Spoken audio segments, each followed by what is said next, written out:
Bonjour, Brigitte Morel, conférencière en stratégie de changement, coach en réalisation d'objectifs et l'auteur de quelques livres, dont le dernier, Le génie est en vous, pour en finir avec la pensée magique aux éditions Performance, en vente dans toutes les bonnes librairies. Capsule numéro 2. Aujourd'hui, je vais vous parler d'un phénomène qui provoque une insatisfaction galopante et qui nous pourrit la vie. J'en parle à tous les jours, probablement, et vous en parlez à tous les jours. Et c'est comme une espèce de ritournelle et ça fait partie de notre inconscient et j'ai nommé le manque. Avez-vous réalisé à quel point on est toujours en train de penser à ce qui nous manque? Bien plus qu'à penser à ce qu'on n'a pas. On manque de quoi? On manque d'argent, bien sûr. On manque d'amour. Et parfois, ça nous fait manquer de peau. Hein? On manque de respect. On manque d'écoute. On manque de liberté, on manque d'espace, on manque d'expérience, on manque de connaissances, on manque de travail, on manque toujours de quelque chose, on manque de beurre, on manque de lait. On est toujours, notre pensée s'en va toujours vers le manque et c'est tout à fait normal et je vous expliquerai dans la capsule numéro 3 pourquoi. Mais pour l'instant, qu'est-ce qu'on fait pour éviter de toujours mettre notre attention sur le manque? Il faut muscler notre cerveau. Il faut le dresser. À chaque fois qu'il y a une pensée qui vient du manque, il faut essayer de trouver son contraire. Je vous explique. Si nous sommes en train de regarder les plantes et on dit il fait très chaud aujourd'hui, les plantes manquent d'eau. Il manque d'eau.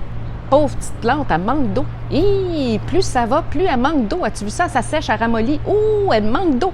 Qu'est-ce qui va arriver? Bien, la plante, elle va sécher, elle va mourir. Donc, il faut que tu lui donnes de l'eau. Et en focusant sur le moyen de lui donner de l'eau, bien, elle va continuer à vivre.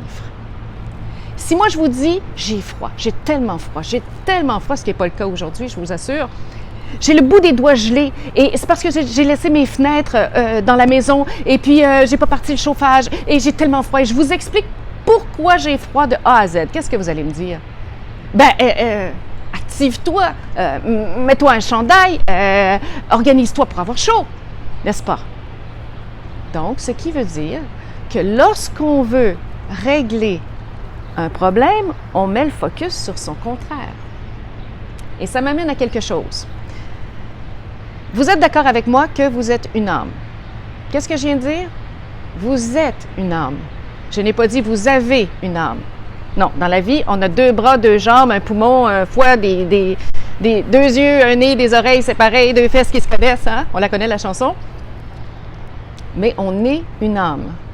On est une étincelle de vie dans laquelle il y a le génie. On s'en parlera plus tard. Cette âme, elle habite un corps. Vous êtes d'accord? Et ce corps vit une expérience terrestre. Et qu'est-ce qu'une expérience terrestre? C'est vivre dans un monde de dualité. Je vous ai parlé du froid et tout de suite, on entend le chaud. Je vous parle du haut, vous allez me dire le bas. Je vous parle de la clarté, vous allez me dire la noirceur. Je vous parle du vrai, vous allez me dire le faux. Toute chose a son contraire. C'est un peu, et c'est pour ça que je porte une médaille à mon cou aujourd'hui, c'est un peu comme si vous aviez une médaille. Mais il y a toujours un côté plus beau dans une médaille. Tu as l'avant et son contraire. C'est un peu comme si je vous parle du froid et du chaud, du vrai et du faux, du réel, de l'imaginaire, de tout et son contraire. Donc, qu'est-ce qu'on fait?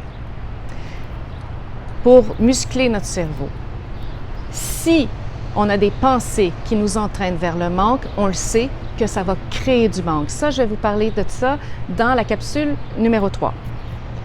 Si je ne veux pas créer le manque, il faut que je pense à l'abondance. Et comment je fais pour penser à l'abondance? Parce que là, vous allez me dire, ben oui, mais Brigitte, j'ai rien, j'ai pas d'argent, j'ai pas de temps, etc., etc. Alors, qu'est-ce que je fais? Je reconnais ce que j'ai déjà.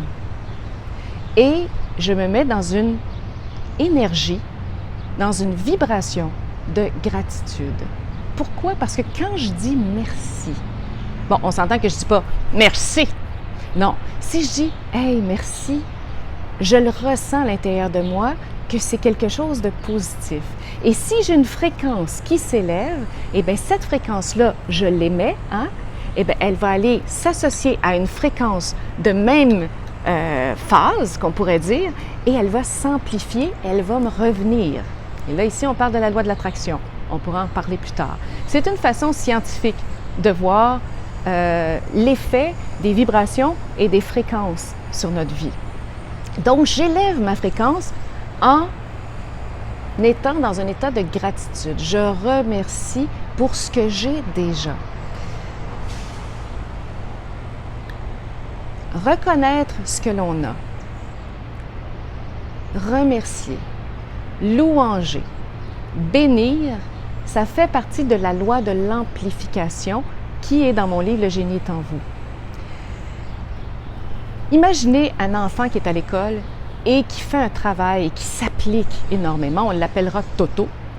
Et quand le professeur remet les devoirs, elle dit « Je voudrais particulièrement faire mention d'un devoir, celui de Toto. C'est parfaitement réussi, c'est ce que je demandais. Bravo Toto! » Pensez-vous que Toto va faire « Wow, je suis le meilleur de la classe? » Non.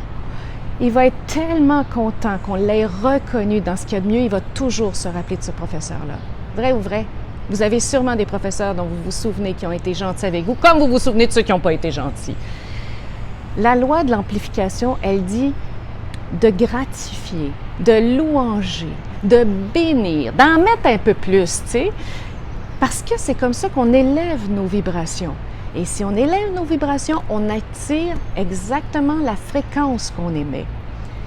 Donc, si vous vivez un manque, si vous êtes en train de vous dire « Oui, mais je manque de... Chut! Chut, mon oncle! » Et tout de suite, on dit « Merci pour autre chose. » Et ainsi, on va dompter notre cerveau à aller mettre son attention sur ce qu'on a et donc de créer encore plus de ce qu'on a au lieu d'être toujours vers ce qu'on manque et de créer toujours un peu plus de manque. C'est bon?